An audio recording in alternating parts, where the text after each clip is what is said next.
و حتی از رابطه‌ای که توی ساختمان سیمپاش توی پارتیت با دخترا گفتی که با یه زن شوهردار توی رابطه بودی که بعد فهمیدی بچه‌ام داره و چون پولدار بود باهاش میرفتی میگشتی و اشغال می‌کردی ازش پول می‌چاپیدی و حتی با رفیقات تصمیم گرفتین که ازش اخاذی کنین که به شوهر بخاطر دوی که خوردیم هشیا نرگه ولی بخاطر دوی که مش ناموس خدمت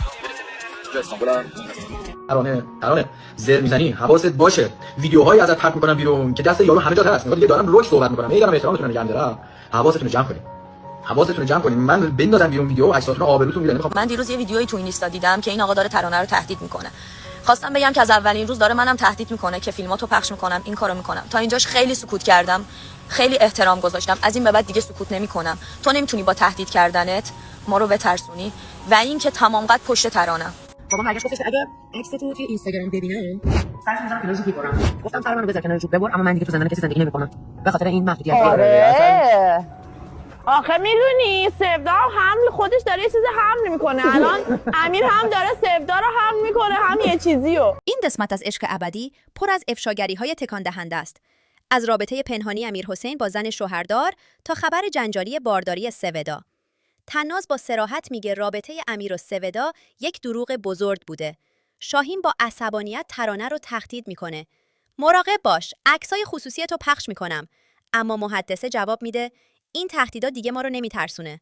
ترانه زر میزنی حواست باشه ویدیوهایی ازت پخش میکنم بیرون که دست یارو همه جا هست دیگه دارم روش صحبت میکنم دارم احترامتون رو نگه دارم حواستون رو جمع کنین من بندازم بیرون ویدیو و عکساتون آبروتون میره. بچه حالتون چطوره؟ من دیروز یه ویدیویی تو اینستا دیدم که این آقا داره ترانه رو تهدید میکنه.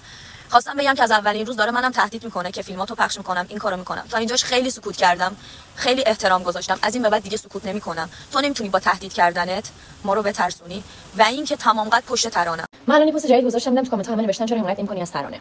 نمیدونستم قضیه چیه چون من اصلا اینا رو زدم بلاک کردم و اصلا ندارمشون واقعیت. پیام دادم به ترانه گفتم قضیه چیه که سین نکرده هنوز نگار دستش در نکنه اومد واسه من توضیح داد. من باید رو به اون شخص که داره تهدید میکنه از این همچین تهدیدای زشتی استفاده میکنه بعدش بگم که ببین شما حتما نباید همیشه تو زندگیت همه چیزو تجربه کنی. بعضی وقتا باید از تجربیات دیگران استفاده کنی. تجربیات دیگران میشن کسایی که قد علم کردن برای مقابل خانم ها ایستادن، تهدید کردن، حرفای رکیک و زشت و دیدی چی کارشون کردیم. نزار تو بشی دومی. میدونی اینکه بخوای خانم با این تهدیدات زشت و زننده بخوای تهدید کنی، این حرفای زشت و زننده یعنی تو شخصیت نداریم. خواستم بگم تو شخصیت یه مرد نیست که دیگه شما اصلا ماشاءالله. سلام، امیدوارم که حالتون خوب باشه. متاسفانه من دیروز ویدئویی دیدم از به اصطلاح آدم شاهین که داره ترانه تهدید میکنه که داره فیلماتو پخش میکنم آبروتو میبرم با لحن تهدیدآمیز و اعتماد به نفس. ببین اینا خواستم بگم دارو دستشون کلا اینجوریه. خب از کی اینا دارن تهدید میکنن از محدثه بگیر و برو تا برس به ترانه که هنوز ادامه داره ها. از کی شروع کردن به تهدید کردن اینا؟ این کارو میکنم اون کارو میکنم آبروتون اینور میبرم آبروتون اونور میبرم. ببین تو هم یکی از این پژمان. ببین با پژمان چیکار کردن. ببین چقدر منفور شد. یه ایران بعدشون میاد الان از این آدم که تو هم داری دقیقاً جا پای اون میذاری قشنگ رقابت میکنین تو منفور بودن. خواستم بگم دوره اون موضوعات تموم شده که شما بیای یه دختر رو بترسونی با تهدید اینکه آبروتو میبرم فیلمتو پخش میکنم. خیلی وقت از اون دوران گذشتیم و دیگه مردم میان جلوی شما وای میستن. بعد اینا موقعی که پیجای تبلیغاتشون رو زده بودن میومدن به من میگفتن که آهای تو مگه فمینیست نیستی چرا از اینا حمایت نمیکنی تو زن ستیزی ما مگه زن نیستیم. خودشون یادشون رفته که آمار ترانه رو میدادن به دوست پسر سابقش، دوست پسری که این همه داشت تهدیدش میکرد. اگه سر همین لج و لج بازیای مسخره، اگه سر همین مسخره بازیای کودکانه جون ترانه به خطر میافتاد یه بلایی سرش میومد چیکار می‌خواستین بکنین؟ آخه کی اصلا می‌خواست جواب بده؟ جنایت و این چیزا از همین نقطه ها شروع میشه. نکنین این کارا رو. اینا اصلا میگن دور دستشون این شکلیه. یه رفیق دارن که کلا میره دخترا ویدیو میگیره تهدید میکنه که پخش میکنن که اینم که الان خودش داره بقیه رو تهدید میکنه. کلا اکیپشون این شکلیه. نکنید دیگه. ببین میتونید تو استانبول راه برید شما این کارو بکنید. ببینید میتونید دوست عزیزی که داری دوست دختر سابقت رو با پخش کردن عکس تهدید می‌کنی. خیلی کثیف‌ترین و چندش‌ترین کاری که می‌تونه یک پسر انجام بده در حق دوست دختر سابقش همین تهدیداست. حتی ممکنه که تو پخش نکنی ولی همین تهدیدات باعث میشه که اون دختر آزرده بشه. و من تماما با شما حدیث هستم اگر که قرار همچین کاری بکنه راه حلش هم خیلی زیاده. اصلا قرار نیست پخش بشه این ویدیو. خب اگر که پخش کردی تو همون 10 ثانیه اول با گزارش دادن خیلی راحت اون ویدیوها پاک میشه. الان با تهدیدات فقط خودت رو داری خراب می‌کنی. به نظر من به جای که خودت این تهدیدات خراب بکنی به فکر این باشه چجوری خودت اصلا محبوب بکنی. پرده تازه کنار میره و رابطه عاشقانه طناز و شاهین فقط برای پول فاش میشه. دایرکتور کردین همه دایرکتور اومدین من نشون دادین پشت صحنه نگو ببینم نشون دادین خودت شاهین همه اومدین نشون دادین صحبتاتون با هر کسی دیگه که بود اومدین نشون دادین من برایش گفتم من نمیتونم استناد کنم. لایو پرحاشیه حتی به شامپو دزدی در عشق ابدی هم اعتراف میکنن. شامپو من تمام کردش پسر. به خدا ببین من دو تا شامپوی گنده من چرا نمیدونم اونجوری یه هفته بود. بعد ببین شامپو اینقدر بود قشنگ مثلا تو این یه هفته مثلا بگیم 8 بار من رفته باشم همون اون شامپو مثلا 10 بار دیگه جا داشت بعد تموم شده. احتمالاً تو شامپو خودش پر می‌کردم دادم. آره اصلا یه بعضی ماهرخ از محدودیت‌های خانواده سنتی و دلیل جدایی خودش میگه و رازهای تازه‌ای فاش میشه. خانواده بزرگ شده بودن که خب سنتی بودن، مدل ازدواج کردنشون این شکلی بود و به خاطر همینم بابا یه ذره افراطی سخت می‌گرفت من. نتیجه‌ش هم شد این خوشحالم. بابا مرسی. آره. یه ذره افراطی سخت می‌گرفت. می‌ذارم کنار جوب می‌برم. گفتم سر منو بذار کنار جوب ببر، اما من دیگه تو زندان کسی زندگی نمی‌کنم. به خاطر این محدودیت‌ها ازدواج کردم، رفتم.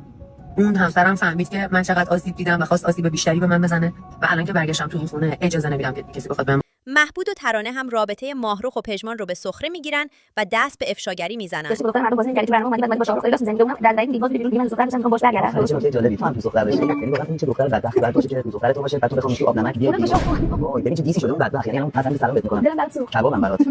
از یک خانمی به اسم ماهرخ علیه میلاد شروع شد و همه دیگه بعدش روی اون مد سواشون گفتن اوه الان این کارو کنی بالا میشه و هنوزم دارن این کارو میکنن. تو که میدونستی پژمان دوست دختر داره. همین میگم تمام. و اون نامه‌ها فقط به خاطر گول زدن همه ماها بود. و اینو خودت میدونستی هر شب گریه می‌کردی.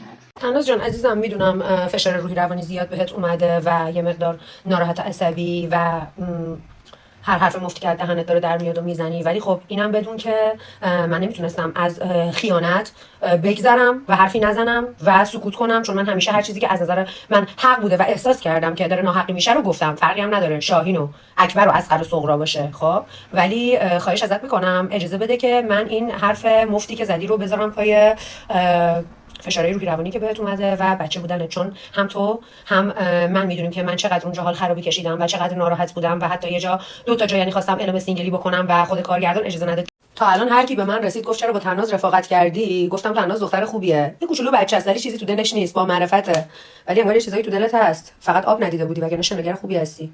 هی پیچید گفتی به کی گیر بدم، یه ذره حاشیه درست کنم بذار بپیچم به ماهرخ. به نظرم این کارو نکن، به کارت نمیاد عزیزم.